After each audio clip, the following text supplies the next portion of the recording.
It is a great pleasure to meet you here in the hall of the Ministry of Foreign Affairs today as Kathmandu enjoy the return of clear skies and pleasant weather. I have had the opportunity to meet many of you in different settings before, but this is the first time we are meeting together in this collective format. We meet at a moment of profound political change in Nepal following the unprecedented Generation Gen Z movement last month. The Gen Z movement emerged as a powerful reminder of our collective responsibility to question, respond, reform, and deliver. It also reflects people's profound aspiration for good governance, economic opportunity, and integrity in public life. While our achievements since the adoption of the new constitution are modest, this moment has warned us that there is no room for complacency. We must rededicate ourselves to deliver to our people for their legitimate aspiration. Since the formation of this government, just last month, we have uncovered not only the massive challenge of corruption and misrule in our system, but also the immense potential for reform. This is indeed the moment to rebuild trust, strengthen institutions, and steer governance toward greater transparency and better public service.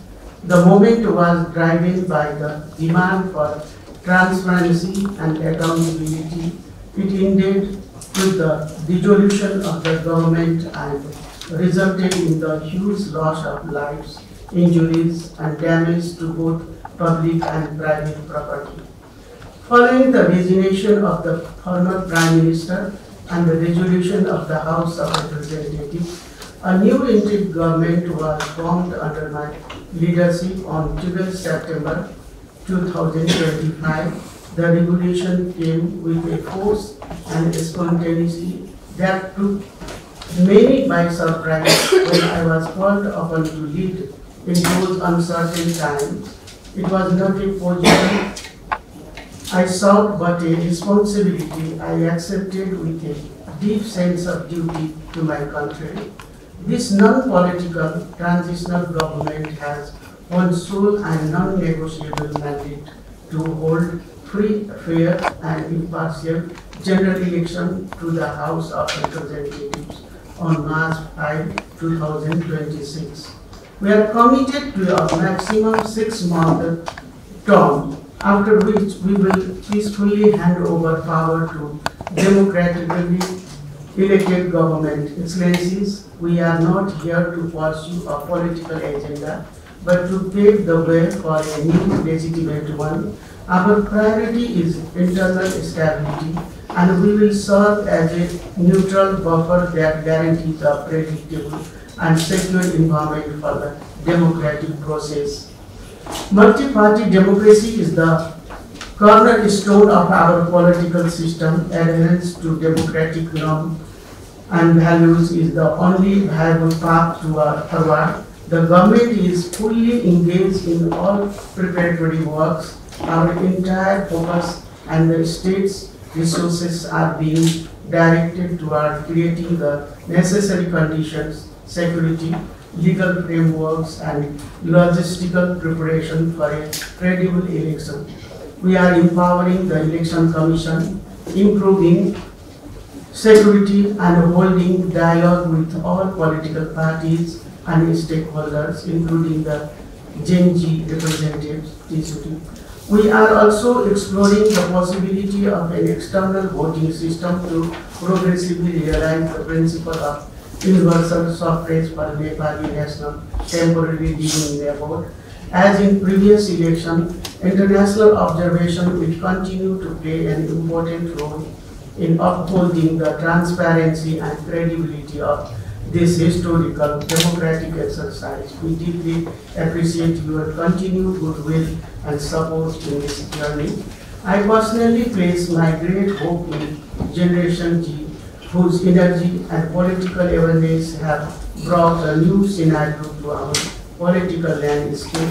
I urge them to engage constructively in the democratic process as the future of Nepal truly rests in their hand. We also expect political parties to constructively engage with this new generation. Excellencies, my government embodies the people's overwhelming demand for integrity and the rule of law. We are determined to set the highest possible benchmark in governance performance, aiming to demonstrate that the government can indeed deliver efficiently, transparently, and responsibly. We are taking immediate steps to ensure accountability for the past and present.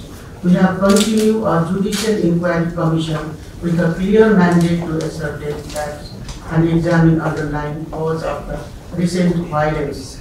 Furthermore, we are taking immediate steps to launch credible impartial investigation into allegation of high-profile corruption, demonstrating that no one is above the law. We have given new energy to Hello Sarkar, a public complaint system to improve service delivery and responsiveness. We have revised the national budget to promote transparency and close avenue for misuse of public funds and have opened file to prosecute entrance corruption. We have carried out a series of policy reform to boost the private sector, recognizing it as a key engine of economic growth and job creation. These steps are just the beginning. Economic and political reforms are not just the demand of Gen Z but the aspiration of every Nepali citizen. Excellency, our foreign policy continues to be guided by the Charter of United Nations, non-alignment principle of Panchashil, international law and norms of the world peace. We are proud to be the largest true contributing country for the UN package peacekeeping operation of modest but meaningful contribution to global peace. While focusing on the election, we must also manage the immediate post-crisis economic recovery. We appreciate international support to restore business confidence and to address the consequence of the infrastructure damage and ensure the basic functioning of the essential public service until the new government takes office. The reconstruction and rehabilitation of infrastructure damage during the movement are urgent. We have established a physical infrastructure reconstruction fund. Furthermore, devastating monsoon floods and landslides this month show Nepal's growing vulnerability to climate change. We certainly appreciate support from our development partner in this area. In many places, the people themselves have come forward to help repair the damaged police post. We are also urgently retrieving arms and equipment lost or stolen during the revolution. The recent unrest and subsequent global attention have created immediate economic pressure, particularly impacting vital remittance flows due to tightened visa regulation in some destination countries. We look forward to continue diplomatic engagement to face it and to enhance labor diplomacy to protect the livelihood of our migrant workers and ensure the stability of Nepal economy. Nepal stands at a critical juncture as we prepare to graduate from the LDC status next year. The reversible and sustainable. The situation in Nepal is gradually returning to normalcy and a testament to the resilience of our people. We would greatly appreciate your support in sharing this positive message with the wider international community. Excellency, we deeply appreciate the understanding, cooperation and friendship that your governments and missions have consistently extended toward the Nepal and Nepali people. I wish each of you and your families peace, good health and happiness during our ongoing festival season. Thank you.